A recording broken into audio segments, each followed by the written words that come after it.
तो से आम टाटा पावर को कहूँ विनियोग कहूँ आपण माध्यम कि TRW से न चलो। मो ना शारदा प्रसाद दास, ओटमा president, Odisha transformer manufacture association, government of Odisha under registration.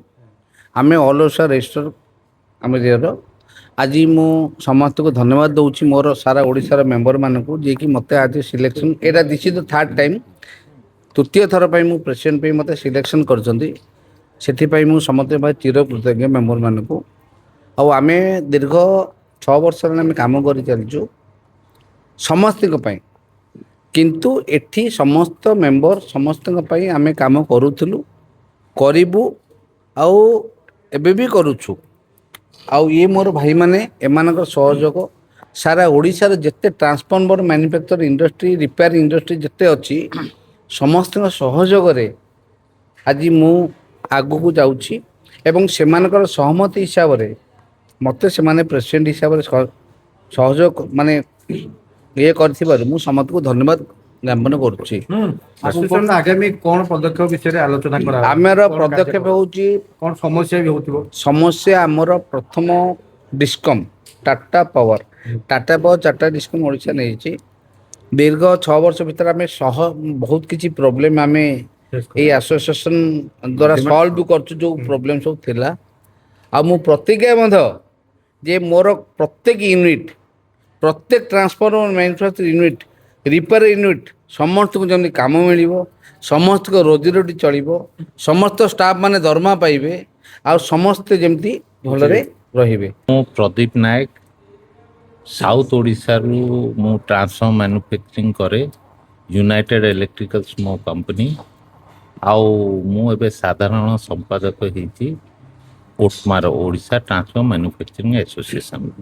विशेष कार्यक्रम कौन रहिबो आपण जो नुवा कर्मकर्ता निर्वाचित हेले आगामी 2 वर्ष पई कौन रहिबो संघर कार्यक्रम 2020 रे हमर एसोसिएशन फॉर्मेशन हैला सेबेटारू मु सेक्रेटरी हे आछि आउ एबे हमर गुडाए प्रॉब्लम जो जाक थिला टाटा पावर जो मनोमुखी शासन चलैतिला ताको आमे विरोध करी एबे गुडाए प्रॉब्लम सॉल्व कर दैछु आ आगामी समय रे जहाँ प्रॉब्लम जाक अच्छी एबे पार्टिकुलरली आमर प्रॉब्लम होची Tata power distribution of transformer repairing येटा से बंद करी से निजर एबे आरंभ कर TRW निजर आरंभ करछि जोटा बेआईन आमे ता ऊपर पदक्षेप नौचु एवं तांकु कुहा जाइछि जे तमर गोटे जिनस होची तमे केवल डिस्ट्रीब्यूशन काम करि परियो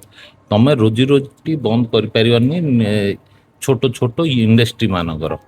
से सरकार को हेले आमे लेखिक देइछु आ बोधे हुए आगामी दिन में बहुत बड़ पदक्षेप सरकार नब। मो ना हूँ विजय किशोर नंद मो ओटमार जॉइंट सेक्रेटरी। आमर जे निर्वाचित होती शारदा प्रसाद दास होती प्रेसिडेंट, प्रदीप कुमार नायक होती जॉइंट सेक्रेटरी सेक्रेटरी मो हूँ जॉइंट सेक्रेटरी विजय किशोर नंद आ केसी देवता होती ट्रेजरर। आमे जो टाटा पावर एगेंस्ट जो आम ठिया चाहूँ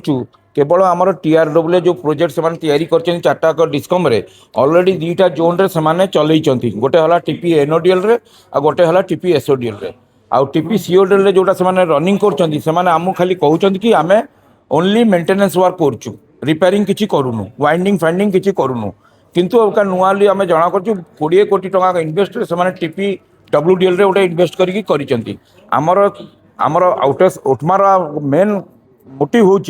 केमती सबू ट्रांसफॉर्मर यूनिट रिपेयरिंग हो चाहे मैन्युफैक्चर हो समस्त केमती ठीक से काम पातु जेहेतु आम गोटे गवर्नमेंट ऑफ इंडिया गोटे MSME यूनिट आम सब आम MSME यूनिट केमती भल काम पाइब आम द्वारा जो मैंने जी स्टाफ आम पाखे चाकरी कर परिवार केमती सुचारू रूपे चलो सेटा हूँ MSME रो लक्ष्य बुझे। तो से आम टाटा पावर को कहूँ विनियोग कहूँ आपण माध्यम कि TRW से न चलो कारण पब्लिक उपर काम जी MSME आम अच्छू आम उपर किसी हारासमेंट न आसू कि काली को आम न पड़ू कि आम फैक्ट्री इंडस्ट्री को बंद करिया पड़ो। तो से आम रिक्वेस्ट गवर्नमेंट को भी कि से सब दिगरे पदक्षेप नहीं करी केमती ओडिशा रे MSME बंचू आ जी एम्प्लॉयमेंट आम माने transformer manufacturing association repairing association आम दौचु तो से परिवार ठीक से चालू। एति धन्यवाद। Thank you.